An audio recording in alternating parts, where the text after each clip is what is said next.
ଯେତେବେଳେ ଚାହିଁବେ ସେ ଝିଅ ତୁମକୁ ଦବ। ମିଳନ ପାଇଁ ହାତ ଧରିକି ରୁମ୍କୁ ଡାକିବ। କେବଳ 3 ଥର ତାର ନାମ କହି ଲବଙ୍ଗରେ ପରିସ୍ରା କରିଦିଅନ୍ତୁ। ଗ୍ୟାରେଣ୍ଟି ଦେଉଛି ସେ ଝିଅ 5 ମିନିଟ୍ରେ ତୁମ ପାଖକୁ ଆସିବା ପାଇଁ ବାଧ୍ୟ ହେବ। ଯାହା ଚାହିଁବେ ତାହା କରିବ। ହଁ ଫ୍ରେଣ୍ଡସ୍, ଆପଣ ସମସ୍ତଙ୍କର ଇଚ୍ଛା ଥିବ ସୁନ୍ଦରୀରୁ ସୁନ୍ଦରୀ ଝିଅକୁ ପଟେଇବା ପାଇଁ, ପଡ଼ିଶା ଘର ସୁନ୍ଦରୀ ଭାଉଜକୁ ପଟେଇବା ପାଇଁ, ତାଠାରୁ ନିଜର ମନ ମୁତାବକ କାମ ହାସଲ କରିବା ପାଇଁ। କିନ୍ତୁ ଇଏ ଏତେ ସହଜ ନୁହେଁ। ତେବେ କେବଳ 3ଟି ଲବଙ୍ଗରେ ପରିସ୍ରା କରିଦିଅନ୍ତୁ, ତାପରେ ଦେଖିବେ ଚମତ୍କାର। ଗ୍ୟାରେଣ୍ଟି ଦେଉଛି ଯେଉଁ ଝିଅ ପଟୁନଥିଲା ସେ ଝିଅ ଆପେ ଆପେ ପଟିଯିବ। ନିଜେ ହାତ ଧରିକି ରୁମ୍କୁ ଡାକିବ। ଯାହା ଚାହିଁବେ ତାହା କରିବ। କୌଣସି ପ୍ରକାର ବାଧା ଦେବ ନାହିଁ। ଆପଣଙ୍କର ସବୁ ଇଚ୍ଛା ପୂରଣ କରିବ। ହଁ ଫ୍ରେଣ୍ଡସ୍, ଯଦି ଆପଣ କେଉଁ ଝିଅ ବା ବିବାହିତା ନାରୀକୁ ମନେ ମନେ ଭଲ ପାଉଛନ୍ତି କିନ୍ତୁ ଯେତେ ଚେଷ୍ଟା କଲେ ମଧ୍ୟ ତାକୁ ପଟେଇ ପାରୁନାହାନ୍ତି, ତାକୁ ନିଜର ମନ କଥା କହିବାକୁ ଡରୁଛନ୍ତି, ଆଉ ଆପଣ ଚାହୁଁଛନ୍ତି କି ସିଏ ନିଜେ ଆସି ଆପଣଙ୍କୁ ଭଲ ପାଉଛି ବୋଲି କହୁ ଆପଣଙ୍କର ସବୁ ଇଚ୍ଛା ପୂରଣ କରୁ, ତେବେ 3ଟି ଲବଙ୍ଗରେ ପରିସ୍ରା କରିଦିଅନ୍ତୁ। ଏହି ବଶୀକରଣ ଏତେ ଶକ୍ତିଶାଳୀ କି ଏହାର ପ୍ରୟୋଗ କେବେ ବି ଖାଲି ଯାଏନି। ଯେଉଁ ଝିଅ ବା ମହିଳା ଉପରେ ଆପଣ ଏହି ବଶୀକରଣ ଗୋଟିଏ ଥର ପ୍ରୟୋଗ କରିଦେବେ, ସିଏ ନିଜେ ଆସି ଆପଣଙ୍କ ସହିତ କଥା ହେବ, ଆପଣଙ୍କୁ ଭଲ ପାଉଛି ବୋଲି କହିବ। ଆପଣଙ୍କ ପ୍ରେମରେ ଏମିତି ଦିବାନୀ ହେଇଯିବ କି ଆପଣଙ୍କୁ ଛାଡ଼ି ରହିପାରିବନି। ଯେଉଁ ଝିଅ ଆପଣଙ୍କୁ ଧୋକା ଦେଇଛି, ଛାଡ଼ି ପଳେଇଛି, ଆପଣଙ୍କର ନମ୍ବର ବ୍ଲକ୍ କରିଦେଇଛି, ଅନ୍ୟ କାହା ସହିତ କଥା ହେଉଛି, ଅନ୍ୟ କାହାକୁ ଭଲ ପାଉଛି, ତେବେ ମୋ କଥା ମାନି 3ଟି ଲବଙ୍ଗରେ ପରିସ୍ରା କରିଦିଅନ୍ତୁ। ଗ୍ୟାରେଣ୍ଟି ଦେଉଛି ଯେତେ ସୁନ୍ଦରୀ ଝିଅ ହେଉ ରାତିଦିନ ଆପଣଙ୍କ କଥା ଭାବିବ, ନିଜେ ଆସିବ ଆପଣଙ୍କ ପାଦ ତଳେ ପଡ଼ିବ, ଆପଣଙ୍କୁ ଭଲ ପାଉଛି ବୋଲି କହିବ, ଆପଣଙ୍କୁ ଛାଡ଼ି ରହିପାରିବନି। ଏହି ବଶୀକରଣ ସାହାଯ୍ୟରେ ଆପଣ ଶାଶୁ, ନଣନ୍ଦ, ଦିଅର, ଭାଉଜ କାହାକୁ ବି ନିଜ ବଶରେ କରିପାରିବେ। ତାକୁ ପଟେଇ ତାଠାରୁ କିଛି ବି କାମ ହାସଲ କରିପାରିବେ। ଠିକ୍ ଅଛି, ସିଏ ଆପଣଙ୍କୁ କୌଣସି ପ୍ରକାର ବାଧା ଦେବ ନାହିଁ। ଯାହା ଚାହିଁବେ ତାହା କରିବ। ଆପଣଙ୍କର ସବୁ ଇଚ୍ଛା ପୂରଣ କରିବ।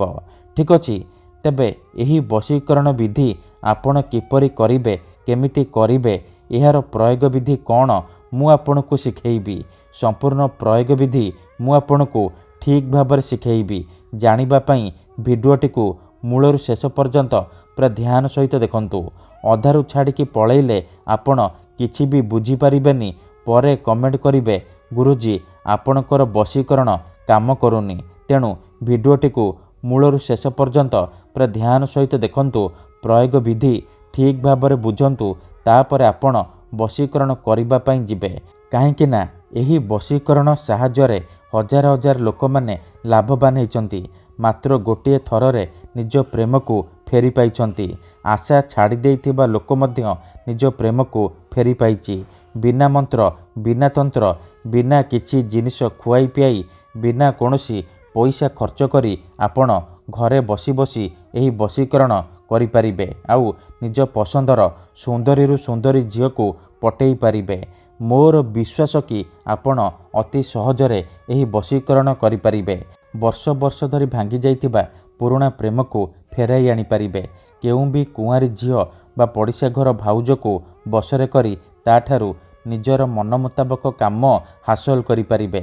ତେଣୁ ମୋର ଆପଣମାନଙ୍କୁ ଅନୁରୋଧ କି ମନରେ କୌଣସି ଖରାପ ଉଦ୍ଦେଶ୍ୟ କିମ୍ବା କୌଣସି ଖରାପ କାମ ପାଇଁ ଆପଣ ଏହି ବଶୀକରଣ ପ୍ରୟୋଗ କରିବେନି। କାହିଁକି ନା ଯେଉଁ ଝିଅ ବା ନାରୀ ଉପରେ ଆପଣ ଏହି ବଶୀକରଣ ମାତ୍ର ଗୋଟିଏ ଥର ପ୍ରୟୋଗ କରିଦେବେ, ସିଏ ସେହି ସମୟଠାରୁ ଆପଣଙ୍କ ଆଡ଼କୁ ଆକର୍ଷିତ ହେବାକୁ ଲାଗିବ।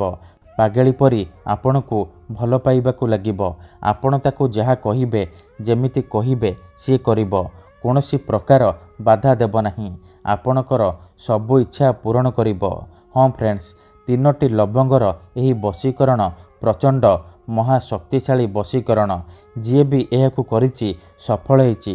ଆପଣ ବି ମୋ କଥା ମାନି ଗୋଟିଏ ଥର କରିକି ଦେଖନ୍ତୁ। ତାପରେ ଦେଖିବେ କିପରି ସେହି ସମୟଠାରୁ ସୁନ୍ଦରୀ ଝିଅ ପଟିଯିବ। ପଡ଼ିଶା ଘର ସୁନ୍ଦରୀ ଭାଉଜ ଆପଣଙ୍କ ବଶରେ ହେଇଯିବ। ଆପଣଙ୍କର ସବୁ କଥା ମାନିବ। ଆପଣ ତାକୁ ଯାହା କହିବେ, ଯେମିତି କହିବେ ସେ କରିବ।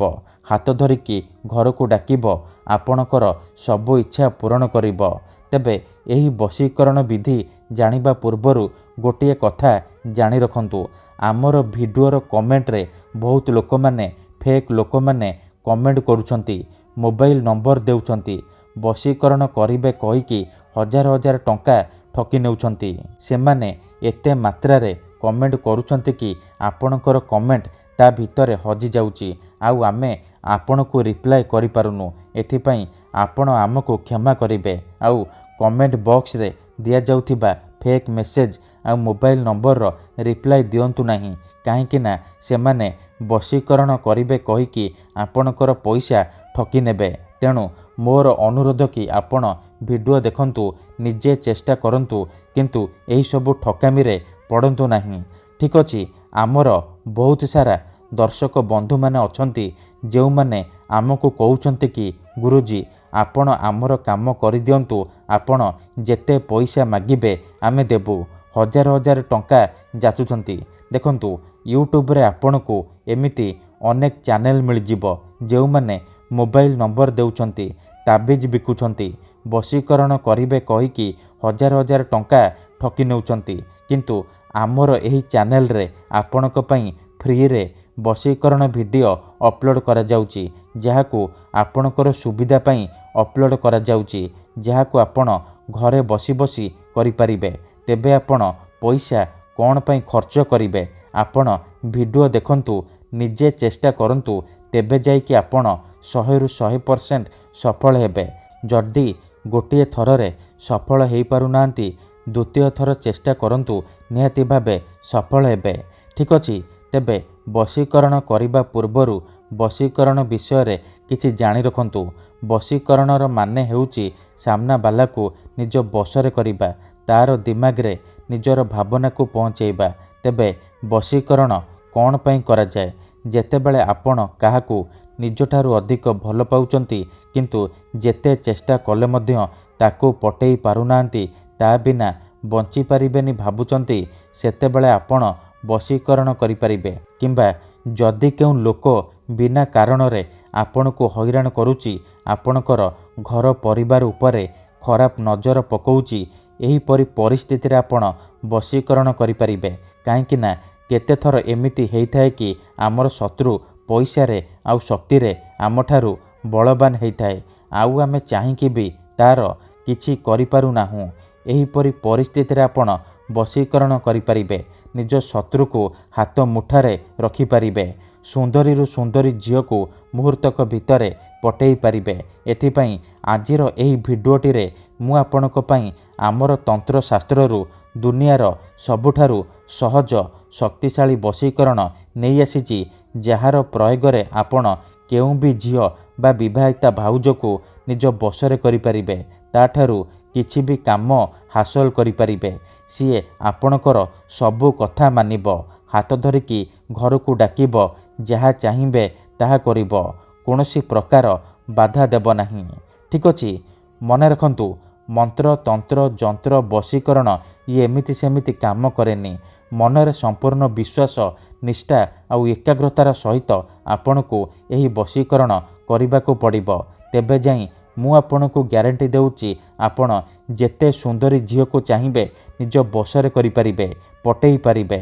ତେଣୁ ଯଦି ଆପଣ ଏହି ବଶୀକରଣ କରିବାକୁ ଚାହୁଁଛନ୍ତି, ସେ ଝିଅ ବା ମହିଳାକୁ ପଟେଇବାକୁ ଚାହୁଁଛନ୍ତି, ତାଠାରୁ ନିଜର ମନ ମୁତାବକ କାମ ହାସଲ କରିବାକୁ ଚାହୁଁଛନ୍ତି, ତେଣୁ ଭିଡ଼ିଓଟିକୁ ମୂଳରୁ ଶେଷ ପର୍ଯ୍ୟନ୍ତ ପୁରା ଧ୍ୟାନ ସହିତ ଦେଖନ୍ତୁ। ମନେ ରଖନ୍ତୁ, ଏହି ବଶୀକରଣ କରିବା ପାଇଁ ଆପଣଙ୍କୁ କେବଳ 3ଟି ଲବଙ୍ଗ ଆବଶ୍ୟକ।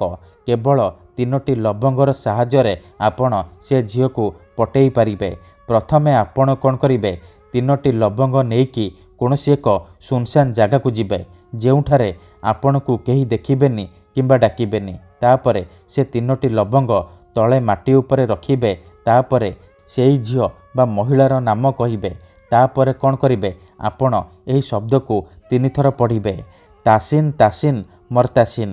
ଏହି 3ଟି ଶବ୍ଦକୁ ଏହିପରି 3 ଥର ପଢ଼ିଦେବେ। 3 ଥର ତାସିନ୍ ତାସିନ୍ ମୋର ତାସିନ୍ ପଢ଼ି ସାରିବା ପରେ ଆପଣ କ'ଣ କରିବେ, ସେ 3ଟି ଲବଙ୍ଗ ଉପରେ ପରିସ୍ରା କରିବେ। ଆଖି ବନ୍ଦ କରିକି ପରିସ୍ରା କରିବେ। ପରିସ୍ରା କରିସାରିବା ପରେ ଆପଣ ଚୁପଚାପ୍ ଘରକୁ ଫେରି ଆସିବେ। ପଛକୁ ବୁଲିକି ଚାହିଁବେନି। ଏତିକି କରିକି ଦେଖନ୍ତୁ, ଯେତେ ସୁନ୍ଦରୀ ଝିଅ ହେଇଥାଉ ବା ପଡ଼ିଶା ଘର ଭାଉଜ 5 ମିନିଟ୍ରେ ଆପଣଙ୍କ ଆଡ଼କୁ ଆକର୍ଷିତ ହେବାକୁ ଲାଗିବ। ଧନ୍ୟବାଦ।